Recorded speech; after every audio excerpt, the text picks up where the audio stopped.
Ya, bismillahirrahmanirrahim. Assalamualaikum warahmatullahi wabarakatuh. Anak-anakku, hari ini kita masih melanjutkan materi kita tentang turunan fungsi aljabar, khususnya untuk aplikasi turunan fungsi aljabar. Kemarin kita sudah membicarakan salah satu aplikasinya bisa digunakan untuk menentukan persamaan garis singgung. Dan untuk hari ini kita akan memecahkan permasalahan yang berkaitan dengan nilai ekstrim. Nilai ekstrim di sini bukan nilai yang pada kurva kemarin, nilai balik maksimum, nilai balik minimum, bukan ya. Tapi ini pada konsep permasalahan dalam kehidupan sehari-hari. Nilai ekstrim yang dimaksud di sini yaitu nilai maksimum dan nilai minimum. Contoh, sebuah peluru ditembakkan dalam arah vertikal ke atas. Tinggi peluru H dalam meter, jadi satuan H adalah meter karena H adalah tinggi.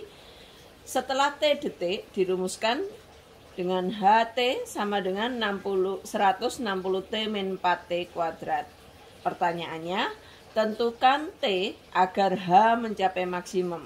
Tentukan berapa detik atau detik keberapa ketinggian mencapai maksimum, karena H adalah rumus dari ketinggian.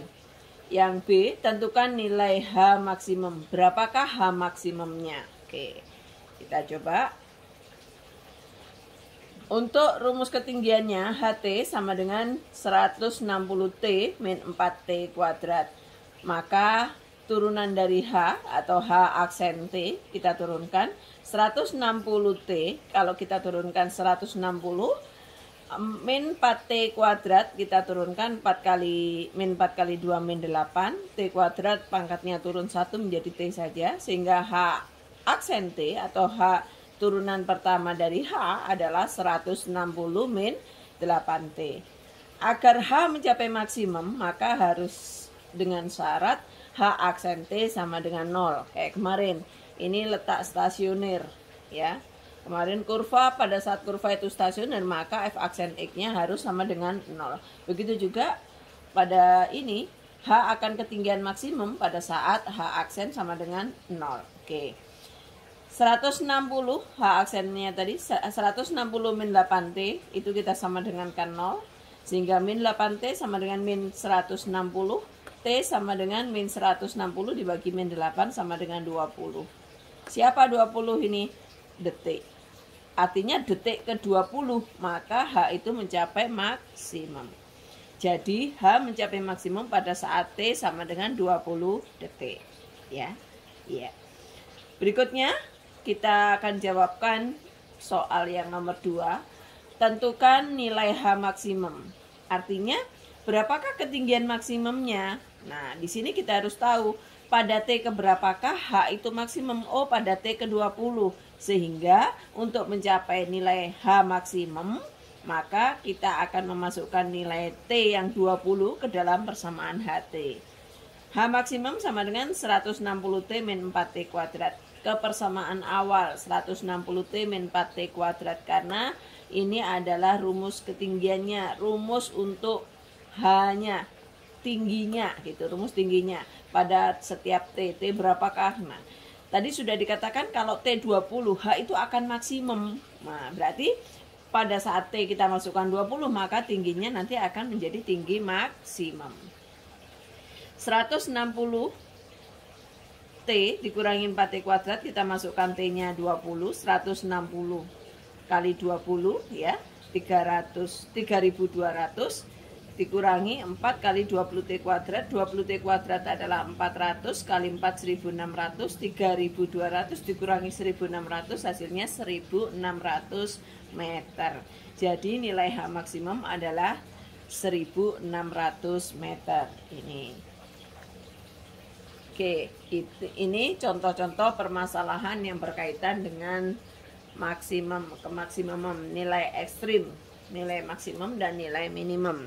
Oke, konsep turunan dalam permasalahan yang berikutnya ya, kita pakai konsep turunan itu dalam permasalahan kecepatan dan percepatan. Ini aplikasi berikutnya. Konsep turunan dalam permasalahan kecepatan dan percepatan. Oke, kecepatan dan percepatan. Jika suatu benda bergerak menempuh jarak S ya. Untuk jarak kita notasikan dengan S dalam rumus dalam T, maka kecepatan atau V ini ya, kecepatan notasinya adalah V dan percepatan notasinya adalah A, dapat dirumuskan sebagai berikut.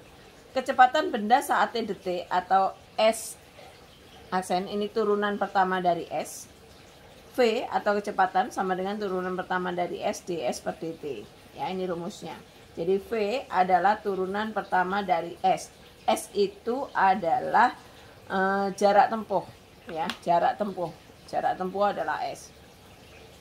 Kemudian percepatan benda saat detik adalah turunan kedua dari S. Kalau kecepatan dari V turunan pertama, kalau percepatan adalah turunan kedua dari S. Jadi S double aksen ya, D double aksen S dibagi dt kuadrat. Oke. Contoh soalnya, suatu benda bergerak sepanjang garis lurus dengan persamaan ST sama dengan 10T kuadrat min T pangkat 3 dengan S dalam meter karena jarak ya, jarak tempuh, dan T dalam detik. Tentukan panjang lintasan saat T sama dengan 3 dan T sama dengan 5. Kalau rumus jaraknya adalah 10T kuadrat min 3 T pangkat T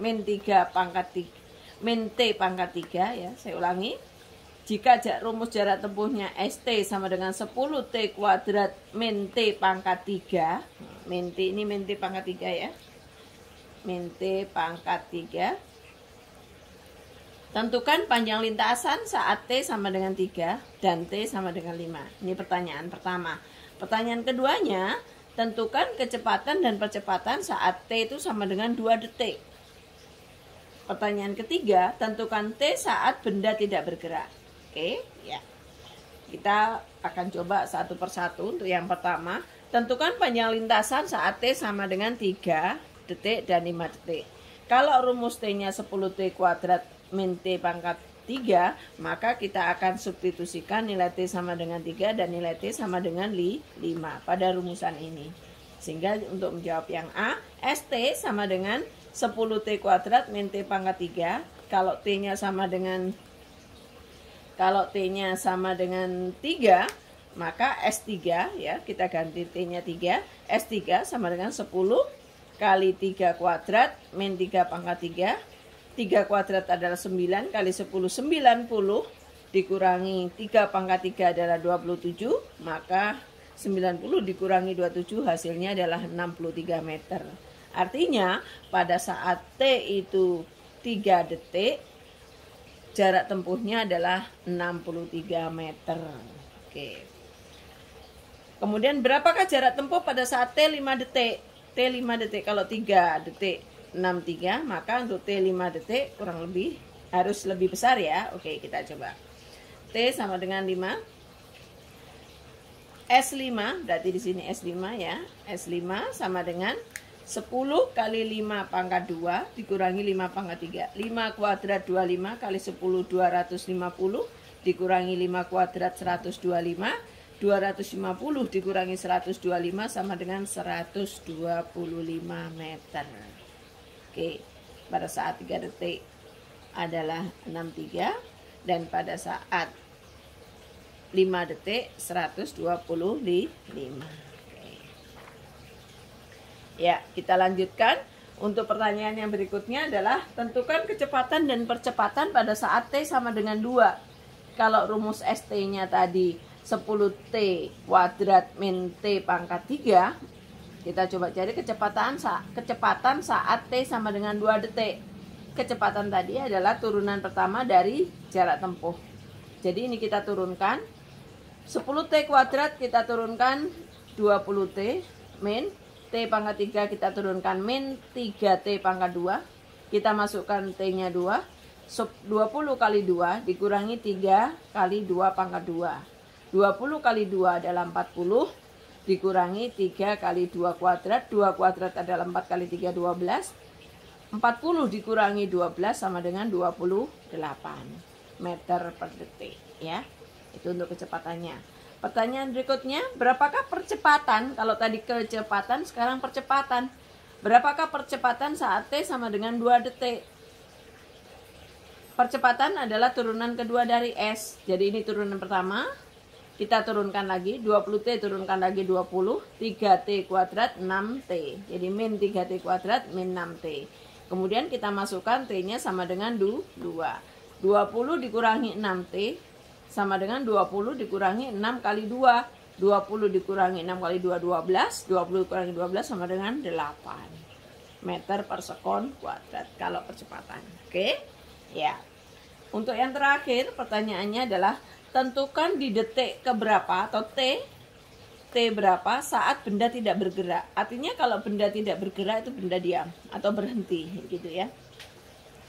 Maka benda itu tidak bergerak jika kecepatannya 0. Kecepatan 0. Sehingga kecepatan tadi turunan pertama, kita ambil turunan pertama tadi apa? 20T min 3T kuadrat. 20T min 3T kuadrat sama dengan 0. Min 3T kuadrat sama dengan min 20T. T kuadrat dibagi T sama dengan min 20 dibagi min 3. Sehingga T kuadrat dibagi T adalah T ya. 20/3 sama dengan 62/3 detik. Pada saat detik ke-6, 2/3, maka kecepatannya benda itu akan berhenti. Oke. Udah, iya. Untuk hari ini sampai di sini ya. Itu tadi kita belajar masih tentang aplikasi. Mungkin untuk aplikasi kita cukupkan sampai di sini. Untuk aplikasi yang lainnya ada beberapa yang memang Ibu tidak memberikan di sini. Silakan kalian pelajari sendiri yang ada di LKS itu ya. Itu sama aja, kurang lebih sama dengan permasalahan nilai ekstrim ya, sama dengan yang Ibu terangkan ya.